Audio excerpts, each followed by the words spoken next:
Noong 1974, nagpadala ang mga scientist ng isang mensahe sa space. Tinawag nila itong Arecibo message. Laman nito ang mga impormasyon tungkol sa ating planeta at sangkatauhan, para bang calling card ng planet Earth. Ang goal ay i-demonstrate ang isang bagong technology sa radio astronomy. Walang nag expect na makakuha ng sagot sa nalalapit na panahon. Ang pinakamalapit na star sa direksyon ng broadcast ay 25,000 light years away. Kung may makasagap man ng signal na ipinadala nila, baka abutin pa ito ng ilang libong taon. Kaya pagkatapos ng experiment na yon, kinongratulate nila ang bawat isa, nagkamayan, at nagpatuloy na sa kanya-kanya nilang buhay. Pero nakalipas ang 27 taon, may nangyaring kakaiba. May sumagot. Taong 2001, may natagpo ang crop circle sa England. Nung panahon na yon, hindi na bago ang mga crop circles. Pero sa mismong araw na to, ang lumabas na crop circle ay hindi pangkaraniwan. Ang crop circles ay malalaking pattern na bigla na lamang lumilitaw sa mga taniman, kadalasan sa kalagitnaan ng gabi. Minsan, simpleng mga bilog lamang ang mga ito, ngunit minsan nagiging napakakomplikado ng kanilang disenyo, kaya napapaisip ang karamihan. Parang hindi ito kayang gawin ng mga pangkaraniwan na tao, at lalo pa sa loob lamang ng isang gabi. Sa loob ng maraming dekada, pinagdedebatehan kung ano ba talaga ang mga ito. Para sa ilan, isa lamang itong napakahusay na prank. Para naman sa iba, maaaring may mas malalim na misteryong nakatago sa likod ng mga pattern na ito. At noong August 1996 nga, sa Oliver's Castle sa Wiltshire, England, isang famous spot para sa mga crop circles, may nakuha sa kamera ang isang taong nagngangalang John Watie.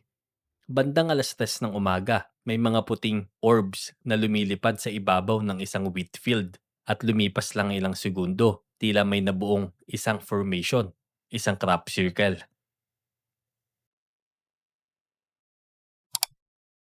Noong 1974, ang Arecibo message ay ipinadala mula sa Earth papunta sa isang cluster ng stars sa Hercules constellation. Tinawag itong Arecibo message dahil ito ang pangalan ng malaking radio telescope na ginamit para i-transmit ang mensahe. Ang team na gumawa ng message ay pinamunuan ni Frank Drake na may tulong ni Carl Sagan at iba pa. Ang message ay merong 1,679 binary digits na maaaring i-convert sa isang imahe. Idinisenyo ito upang ilarawan ang sibilisasyon ng sangkatauhan sa Earth. Nagsisimula ang mensahe sa pagpapakita ng mga numerong 1 to 10. Sunod naman ay ang atomic numbers ng hydrogen, carbon, nitrogen, oxygen at phosphorus, mga basic chemicals na bumubuo ng DNA. Carbon ang nasa pinakataas dahil ito ang dominant sa mga forms of life. Sunod ay ang representation ng DNA double helix.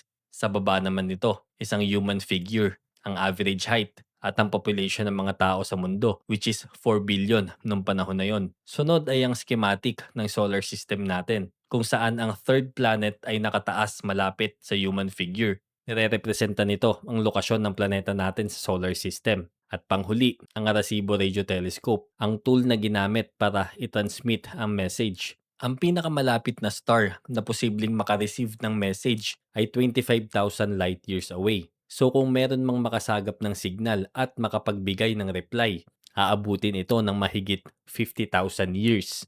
Pero noong umaga ng August 14, 2001, may isang formation na natagpuan sa tabi ng Shelburne Radio Telescope. Kahit di agad obvious ang full design, pag naglalakad ka sa baba, alam mong nasa crop circle ka. Pero di pangkaraniwan ng crop circle na ito dahil hindi symmetrical ang design at pattern tulad ng mga pangkaraniwang crop circle na nakikita dati. Nag-make sense lang ang lahat nung tinignan ito mula sa himpapawid.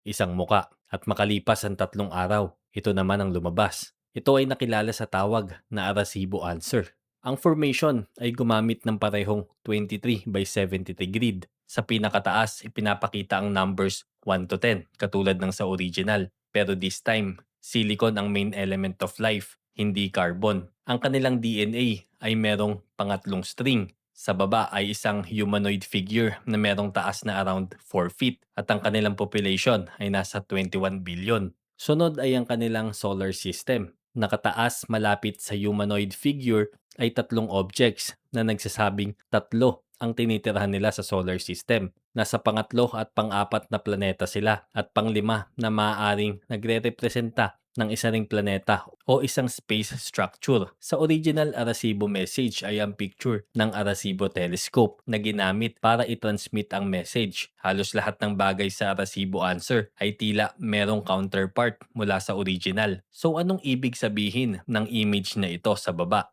Isang taon bago ang lahat ng ito, may lumitaw na ganitong formation sa parehong lugar. Ito ba ang machine o telescope na ginamit para i-transmit ang message papunta dito sa Earth? Hanggang ngayon, walang nakakaalam kung sino ang gumawa ng mga crop circle na ito. Maaaring isa lamang itong napakatalinong prank o maaaring gawa ito ng mga artist na nais pagtripan ng mundo. O baka naman, noong 1974, nagpadala tayo ng mensahe sa kalawakan at makalipas ang 27 taon, merong sumagot. Ang tanong nga lang ay sino? Tignan natin ang crop circle na to na lumitaw noong 2002. Ito na siguro ang pinakasikat na crop circle na lumabas sa kasaysayan ng mundo. Ito ay isang imahe ng isang muka na pamilyar sa atin kasama ang binary code na nakapaloob sa isang bilog. At kapag translate ang binary code na ito ang mensahe na lalabas. Beware the bearers of false gifts and their broken promises. Much pain, but still time. Believe. There is good out there. We oppose deception. Conduit closing.